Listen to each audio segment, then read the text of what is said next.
Bonjour et bienvenue pour ce nouvel épisode de la quinzaine de l'Autojournal. Comme toujours, nous vous proposons une balade en 3 étapes. D'abord, la découverte d'une nouvelle Audi Q5, la 3e génération d'une des grosses références des SUV. Ensuite, on va se poser une grande question, est-ce que finalement les voitures électriques seraient irréparables ? Et enfin, nous allons partir essayer le nouveau BMW X3 dans sa version essence de 208 chevaux. Vous avez le menu? Alors c'est parti. Chez Audi, il n'y a pas que les e-tron dans la vie. Et avec le lancement du nouveau Q5, la marque Osano, elle retourne à ses fondamentaux. Et pour l'un de ses best-sellers, il n'était pas question de se rater sur cette 3e génération. Le premier constat, quand on le découvre, c'est qu'esthétiquement, le nouveau Q5, il ne joue pas tellement les révolutionnaires. Et en cela, Audi reste fidèle à la stratégie d'évolution douce d'une génération à l'autre qui a longtemps caractérisé les marques premium allemandes. Ce n'est pas uniquement une question de conservatisme viscéral, mais c'est surtout une histoire de préservation de la valeur de revente, parce que ces modèles, ils sont majoritairement acquis en location longue durée par les entreprises, donc la question de la valeur résiduelle, elle est extrêmement importante. On note quand même dans les différences un capot qui est beaucoup plus horizontal et donc qui affirme la personnalité de SUV. Et puis, bien sûr, c'est à la mode un éclairage extérieur très sophistiqué, un matrix LED à l'avant avec 8 signatures lumineuses possibles et même les feux arrière sont personnalisables. Dans le même esprit, les dimensions, elles évoluent assez peu. Le nouveau est à peine plus long que le précédent, c'est 35 mm, c'est pas grand chose, et juste 7 mm de plus en hauteur. Par contre, il ne bouge pas en largeur, ni en empattement. Et en fait, ça nous rappelle que la plateforme du nouveau Q5, eh bien, c'est juste une grosse évolution de celle du précédent. Et ça explique le maintien de cette emprise au sol qui globalement n'a pas changé. En revanche, à l'intérieur, la planche de bord, elle est vraiment inédite et c'est spectaculaire. Là, le changement de génération, il est particulièrement flagrant. On retrouve certains des écrans qu'on avait déjà vus sur le Q6 e-tron, dont la grande dalle principale incurvée. Cette dalle, elle est complétée par une possibilité d'affichage tête haute avec réalité augmentée, mais la grande nouveauté, c'est la présence d'un 3e écran qui est incrusté dans la planche de bord face aux passagers. Et comme nous sommes chez Audi, ça sera évidemment une option, mais le passager qui va en disposer, lui, il ne sera plus relégué en seconde zone. Côté habitabilité, rien de révolutionnaire là non plus. Les côtes, elles n'ont pas évolué à l'extérieur, elles n'évoluent quasiment pas à l'intérieur. On retrouve la banquette arrière qui est toujours coulissante, mais l'ancien Q5, il était déjà très logeable, et y compris en garde au toit, ce qui était une de ses forces. Et sous le capot, il va être question d'électrification, mais sur un mode qui n'existait pas auparavant sur le Q5. Il se convertit en effet à l'hybridation légère sous 48 volts, et ça sur les 3 motorisations disponibles au lancement. Ça commence par un 4 cylindres essence de 204 chevaux, qui va s'appeler 40 TFSI, puis vient un 4 cylindres diesel, lui aussi de 204 chevaux, et enfin, la gamme est pour l'instant coiffée par le SQ5 qui lui propose un V6 de 367 chevaux. En dépit du faible voltage, la batterie, elle est plutôt de bonne capacité sur un micro-hybride puisqu'elle fait 1,7 kWh. Et surtout, cette batterie, elle dispose d'un intéressant système de refroidissement liquide qui lui permet d'accélérer les phases de décharge et de recharge. Et ça, c'est une composante essentielle dans le rendement d'un système hybride. Donc, il n'est pas encore question de gros hybrides rechargeables sur ce nouveau Q5, alors que c'est une technologie qui est pourtant assez appréciée sur ce niveau de gamme en général, mais ça viendra sans doute dans un deuxième temps. Enfin, pour les tarifs, personne ne s'étonnera que ça soit plutôt costaud. Le Q5 40 TFSI, il commencera à 52 550 €. Il faut monter à 58 400 € pour accéder à la version diesel. Et le SQ5, lui, il réclamera 89 600 € en entrée de gamme. Ces tarifs s'entendent évidemment hors option, qui pèsent souvent lourd chez Audi, et surtout sans les divers malus CO2 et au poids, parce que le Q5, il n'y échappera pas. On va maintenant s'intéresser à la question de la réparabilité des voitures électriques. Est-ce qu'elles sont réparables ou est-ce qu'il faut les mettre à la casse, ces voitures?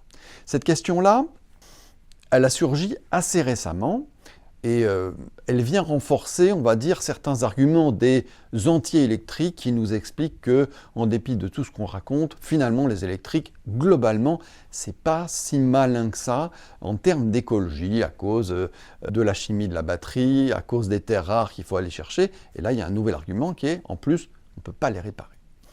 Qu'est-ce qu'il en est exactement? Eh bien, ce sont les assureurs qui ont commencé à tirer la sonnette d'alarme sur ce sujet.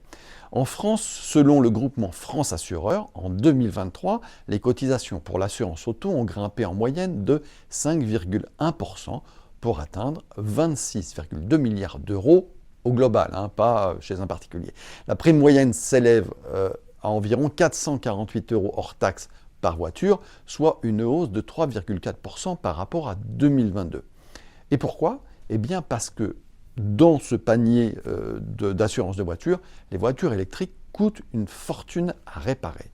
Une étude conjointe de BCA Expertise, d'Europe Assistance et du Crédit Agricole montre que les sinistres qui impliquent des voitures électriques coûtent en moyenne 25,5% plus cher et que les réparations prennent 14% de plus de temps qu'avec des voitures thermiques.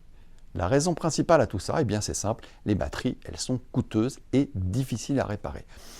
On va regarder aussi ce qui se passe ailleurs, parce qu'il y a d'autres études qui sont parues. Aux États-Unis, près de 10% des voitures électriques endommagées sont envoyées directement à la casse parce que les coûts de réparation dépasseraient leur valeur. Au Canada, il y a des études aussi qui sont parues, c'est la même chose. En fait, réparer une électrique coûte en moyenne, au Canada, 6 000 euros contre 4 700 euros pour une thermique. En Grande-Bretagne, l'association des carrossiers, la NBRA, demande au gouvernement justement de standardiser les process de réparation parce qu'ils aimeraient vraiment pouvoir traiter les batteries endommagées, mais pour l'instant, ça n'est pas le cas. Et chaque année, des milliers de voitures pourraient être sauvées s'il y avait des process plus simples et plus robustes de réparation des batteries. C'est quoi le problème avec ces batteries? Eh bien, parfois, elles ne sont juste, tout simplement, pas réparables. Un choc, et hop, direction la casse, et c'est le cas en général sur les Tesla. Chez Renault, il y a une règle non décrite, mais qui est appliquée pour toutes les voitures aux losanges, c'est que si l'airbag s'est déclenché pendant l'accident, alors la batterie doit aller à la poubelle, on doit la remplacer, et ça peut rendre la voiture économiquement irréparable. Heureusement, il y a des petites entreprises innovantes qui ont cherché les solutions et qui se sont efforcées de remédier à ce problème. Certaines ont même formé des experts pour démontrer que beaucoup de voitures jugées irréparables pouvaient quand même en fait être remises sur la route à moindre coût, notamment en séparant certains éléments des batteries et en reconditionnant élément par élément. Toutefois, malheureusement, les garages indépendants, ils ne peuvent pas tout régler tout seuls parce que certains constructeurs rendent parfois leurs voitures impossibles à réparer et, encore une fois, c'est le cas en particulier de Tesla, dont les batteries ne peuvent pas démonter. Et si rien n'est fait, ces surcoûts énormes, ils vont inévitablement peser sur les assurés. Et puis pour l'environnement, ça va être une catastrophe. Bon, on n'en est pas encore là, puisqu'on est qu'au tout début de l'entrée sur le marché des voitures électriques et des problématiques d'accidents. Mais cette prise de conscience, il faut l'avoir maintenant, et il faut évidemment trouver des solutions. Et ces solutions, elles existent. Ça peut passer, comme ce qui se fait aujourd'hui en Europe sur l'électroménager, par une réglementation ou une labellisation qui assure plus de transparence sur la facilité de réparation et encourage les constructeurs à s'intéresser aux problèmes. Le portefeuille des automobilistes, il aura à y gagner parce que, forcément, la prime d'assurance, c'est lui qui va la payer, et la planète bien plus encore, évidemment.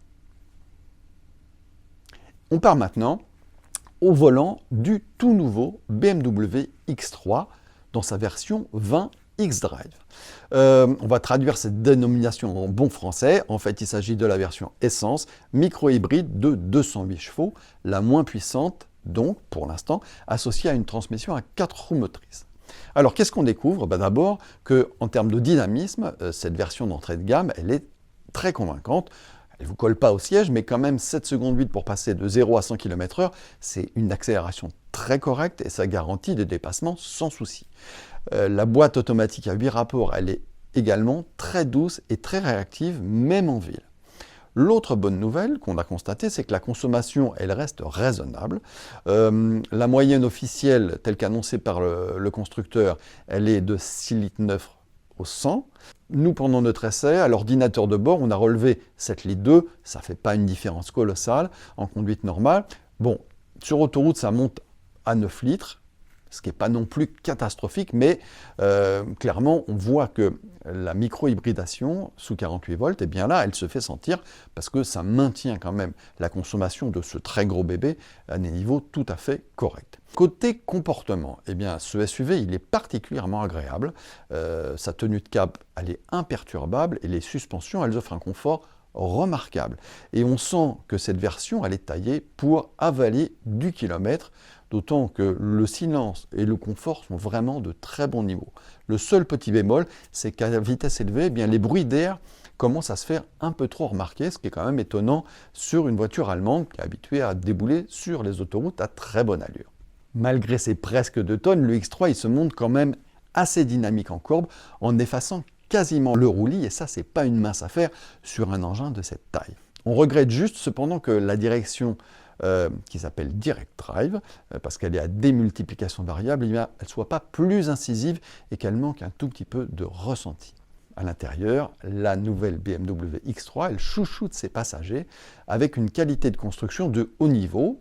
Les matériaux ils sont élégants, avec des inserts en aluminium brossé sur la version M Sport, tout à fait agréable et plaisant. Bon, pour autant, il reste encore quelques plastiques durs autour des poignées de porte ou sur l'armature des sièges, par exemple. Ça, c'est pas tout à fait au niveau, mais franchement, au global, l'impression, elle est quand même très flatteuse. Ce SUV plutôt encombrant, qui fait quand même 4,76 m de long, eh bien, il prend soin de ses passagers, et notamment à l'arrière, 2 adultes seront vraiment très à l'aise. On peut évidemment se monter à 3, mais à 2, on est vraiment très bien. Et par rapport à la précédente génération, le coffre a gagné 20 litres, ce qui nous fait 570 litres au total. Ça permet quand même de voir venir pour les vacances. Côté technologie, on trouve à bord les dernières innovations de BMW avec une grande dalle numérique qui intègre 2 écrans, un de 12,3 pouces pour l'instrumentation face au conducteur et un de 14,9 pouces dans son prolongement pour le système multimédia central. Et il comprend des fonctionnalités de navigation assez avancées avec de la réalité augmentée. La personnalisation est au rendez-vous avec une kyrielle d'options possibles, y compris des options techniques de bon niveau, comme la conduite semi-autonome de niveau 2, qui permet également les changements de voie automatiques tout seul sur l'autoroute. Il suffit juste de clignoter et la voiture va déboîter. Quand on a fini le dépassement, on reclignote dans l'autre sens et la voiture va se replacer dans sa voie. Bref, en résumé, BMW signe un retour gagnant avec ce nouveau X3 qui combine du confort, de la technologie et du dynamisme. Malheureusement, il y a quand même les mauvaises habitudes de la maison et des constructeurs premium allemands en général. Il faut ajouter de nombreuses options pour exploiter tout le potentiel de cette nouvelle voiture et ça fait vraiment grimper la facture. Le double malus n'aide pas non plus côté financier. Ainsi, notre version d'essai affiche un prix de base de 67 650 € dans cette finition M Sport. C'est déjà pas donné. Mais en plus, elle doit supporter un malus CO2 de 3 784 € et un malus au poids de 2 465 € avec quelques options indispensables. La facture, elle s'établit quasiment à 90 000 €. Oui, ça pique un tout petit peu quand même pour une version essence à 4 cylindres de 2 litres. Voilà, c'est fini pour aujourd'hui. Rendez-vous dans 2 semaines pour le prochain épisode de la quinzaine de l'Autojournal. Et d'ici là, bonne route à vous.